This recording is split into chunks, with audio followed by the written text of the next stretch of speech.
ನಮಸ್ಕಾರ ಕರ್ಕ ರಾಶಿಯವರೇ, ನಿಮ್ಮನ್ನು ನೀವು ಜಗತ್ತು ಅದೆಷ್ಟು ಬಾರಿ ಬಳಸಿಕೊಂಡು ಬಿಸಾಡಿದೆ ಅಲ್ವಾ. ನೀವು ಎಲ್ಲರಿಗೂ ಒಳ್ಳೆಯದನ್ನೇ ಬಯಸುತ್ತೀರಾ, ಎಲ್ಲರನ್ನ ಪ್ರೀತಿಯಿಂದ ನೋಡಿಕೊಳ್ಳುತ್ತೀರಾ. ಆದರೆ ಪ್ರತಿಯಾಗಿ ನಿಮಗೆ ಸಿಕ್ಕಿದ್ದೇನು ಒಂಟಿತನ, ನೋವು ಮತ್ತು ಅವಮಾನ. ಕಳೆದ ಕೆಲವು ರಾತ್ರಿಗಳಿಂದ ನೀವು ಯಾರಿಗೂ ತಿಳಿಯದಂತೆ ದಿಂಬು ಹಿಡಿದು ಹತ್ತಿದ್ದೀರಾ. ನಿಮ್ಮ ಮನಸ್ಸಿನ ಭಾರವನ್ನು ಕೇಳುವವರು ಯಾರೂ ಇಲ್ವಾ? ಹಾಗಿದ್ದರೆ ಸಮಾಧಾನ ಮಾಡಿಕೊಳ್ಳಿ. ಈ 2026 ಫೆಬ್ರವರಿ 17 ಫಾಲ್ಗುಣ ಅಮಾವಾಸ್ಯೆ ನಿಮ್ಮ ಬದುಕಿನ ಕತ್ತಲನ್ನು ತೊಳೆದು ಹಾಕಲು ಬರುತ್ತಿದೆ. ನಿಮ್ಮ ರಾಶಿಯ ಅಧಿಪತಿ ಚಂದ್ರದೇವನು ಈ ದಿನ ಮಾಯವಾಗುತ್ತಿದ್ದಾನೆ ಎಂದರೆ ಅದು ನಿಮ್ಮ ನೋವನ್ನೆಲ್ಲ ತನ್ನೊಳಗೆ ಸೆಳೆದುಕೊಂಡು ನಿಮಗೆ ಹೊಸ ಜನ್ಮ ನೀಡಲು ಅತಿ ದೊಡ್ಡ ರಹಸ್ಯಗಳನ್ನು ನಾವು ಬಿಚ್ಚಿಡುತ್ತೇವೆ. ಅಮಾವಾಸ್ಯೆ ಮುನ್ನ ನಿಮ್ಮ ಈ ಮನೆಯಲ್ಲಿ ನಡೆಯುವ ಈ ಅತಿ ಮಾನುಷ ಘಟನೆಗಳೇನು, ಪೂರ್ತಿ ವಿಡಿಯೋವನ್ನು ತಪ್ಪದೆ ಕೊನೆವರೆಗೂ ನೋಡಿ. ಕರ್ಕ ರಾಶಿಯವರೇ, ಮನಸ್ಸೇ ಎಲ್ಲ ಚಂದ್ರನು ಕ್ಷೀಣಿಸಿದಾಗ ನಿಮ್ಮಲ್ಲಿ ಆತ್ಮವಿಶ್ವಾಸ ಕುಸಿಯುತ್ತದೆ. ಈ ಬಾರಿ ಅಮಾವಾಸ್ಯೆಯು ಶತಭಿಷ ನಕ್ಷತ್ರದ ಪ್ರಭಾವದಲ್ಲಿರೋದ್ರಿಂದ ನಿಮ್ಮ ಹಳೆಯ ರಹಸ್ಯಗಳನ್ನು ಅಥವಾ ಗುಟ್ಟುಗಳು ಹೊರಬರುವ ಸಾಧ್ಯತೆ ಇದೆ. ನೀವು ಯಾಕೆ ಇಷ್ಟೊಂದು ಸೆನ್ಸಿಟಿವ್ ಆಗಿದ್ದೀರಾ? ನಿಮ್ಮನ್ನು ಸದಾ ಕಾಡುವ ಆ ಒಂದು ಭಯ ಏನು? ಇದರ ಜ್ಯೋತಿಷ್ಯ ಹಿನ್ನೆಲೆಯನ್ನು ತಿಳಿಯೋಣ. ತಪ್ಪದೆ ಕುಂಡಲಿಯ 4ನೆಯ ಪ್ರಭಾವವನ್ನು ವಿವರಿಸುತ್ತೇವೆ ನೋಡಿ.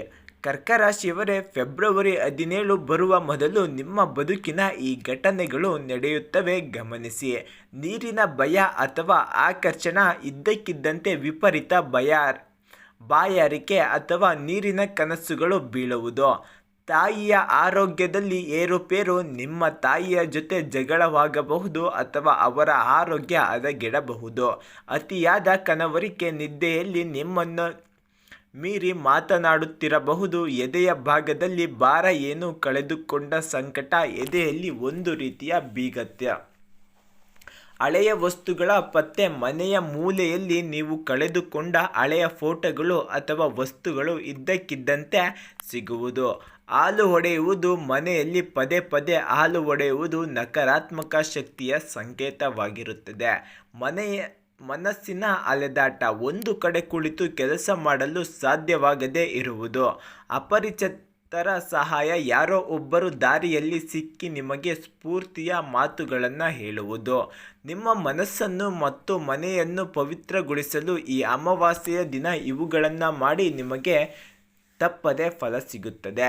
ಶಿವನಿಗೂ ಅಭಿಷೇಕ, ಕರ್ಕ ರಾಶಿಯವರಿಗೆ ಶಿವನೇ ಪರಮ ದೈವ. ಅಮಾವಾಸ್ಯೆಯ ದಿನ ಶಿವನಿಗೆ ಹಾಲಿನ ಅಭಿಷೇಕ ಮಾಡಿ, ನಿಮ್ಮ ಜನ್ಮಾಂತರದ ಪಾಪಗಳು ಕರಗುತ್ತವೆ. ಬೆಳ್ಳಿಯ ನಾಣ್ಯ, ಒಂದು ಸಣ್ಣ ಬೆಳ್ಳಿಯ ನಾಣ್ಯವನ್ನು ನೀರಿನ ಪಾತ್ರೆಯಲ್ಲಿ ಹಾಕಿ ಇಡೀ ಮರುದಿನ ಆ ನೀರನ್ನು ಮನೆಯಾದ್ಯಂತ ಪ್ರೋಕ್ಷಣೆ ಮಾಡಿ,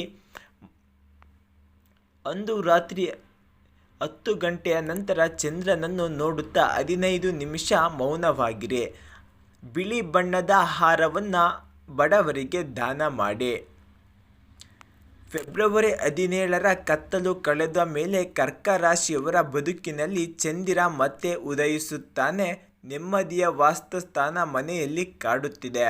ವಾಸ್ತು ದೋಷ ಅಥವಾ ಕಲಹಗಳು ದೂರವಾಗುತ್ತವೆ. ಹಣಕಾಸಿನ ಅರಿವು, ನಿಮ್ಮ ಕಷ್ಟದಲ್ಲಿ ಸಮಯದಲ್ಲಿ ನೆರವಾಗದವರು ಈಗ ನಿಮ್ಮ ಬಳಿ ಸಹಾಯ ಕೇಳಿ ಬರುತ್ತಾರೆ. ಅನಿರೀಕ್ಷಿತವಾಗಿ ಪಿತ್ರಾರ್ಜಿತ ಆಸ್ತಿ ಸಿಗಬಹುದು. ಹೊಸ ಸಂಬಂಧ, ನಿಮ್ಮನ್ನು ನಿಜವಾಗಿ ಪ್ರೀತಿಸುವ ವ್ಯಕ್ತಿಯ ಪ್ರವೇಶ ನಿಮ್ಮ ಬದುಕಿನಲ್ಲಿ ಆಗಲಿದೆ.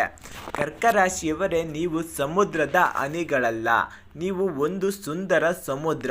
ಈ ಅಮಾವಾಸ್ಯೆ ನಿಮ್ಮ ಕಣ್ಣೀರನ್ನು ಒರೆಸಲು ಬಂದಿದೆ. ಧೈರ್ಯವಾಗಿರಿ. ನಿಮ್ಮ ಜೀವನದಲ್ಲಿ ನೀವು ಅನುಭವಿಸಿದ ಅತಿ ದೊಡ್ಡ ನೋವು ಯಾವುದು? ಅದನ್ನು ಕಮೆಂಟ್ ಮಾಡಿ ಮನಸ್ಸಿನ ಭಾರ ಇಳಿಸಿಕೊಳ್ಳಿ. ಈ ವಿಡಿಯೋವನ್ನು ನಿಮ್ಮ ಕರ್ಕ ರಾಶಿಯ ಪ್ರೀತಿ ಪಾತ್ರರಿಗೆ ಶೇರ್ ಮಾಡಿ. ಕಮೆಂಟ್ ಬಾಕ್ಸ್ನಲ್ಲಿ ಓಂ ನಮಃ ಶಿವಾಯ ಎಂದು ಬರೆಯಿರಿ.